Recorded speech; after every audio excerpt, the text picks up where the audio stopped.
एखाद्या भिकाऱ्यालाही पैसे देण्याआधी 10 वेळा विचार करणारा मी एका अनोळखी व्यक्तीला चक्क 100 रुपये देऊन आलो. त्याचं झालं असं की आता दिवसभर कम्प्युटर समोर बसून काम करावं लागतं.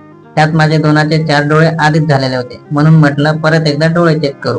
त्यासाठी मेट्रो स्टेशनला आलो आणि मेट्रोने बर्डीला पोहोचलो. बर्डी मार्केट मधल्या फेमस साई ऑप्टिकल मध्ये आलो. थोडासा नंबर वाढला होता आणि चष्मा पण स्वस्तात भेटत होता, तर मग एक बनवूनच घेतला. बाकीचं जाऊ द्या हो, पण तुमचा हा छोटासा ब्लॉगर नवीन चष्म्यात कसा दिसतोय नक्की कमेंट करून सांगा.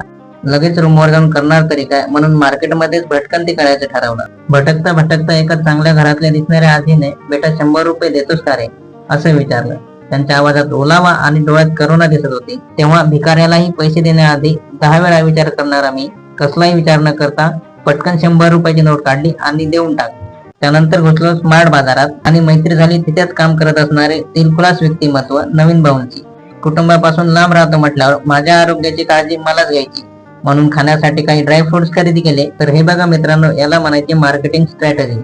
थेट शेतकऱ्याकडून धान्य घेतल्याची फिलिंग यावी यासाठी लढवलेली ही शक्कल. त्यानंतर इटर्निटी मॉल मध्ये थोडासा फिरलो आणि शेवटी परत चिताबर्डी मेट्रो स्टेशनला आलो. तिथून परत आलो न्यू एअरपोर्ट स्टेशनला.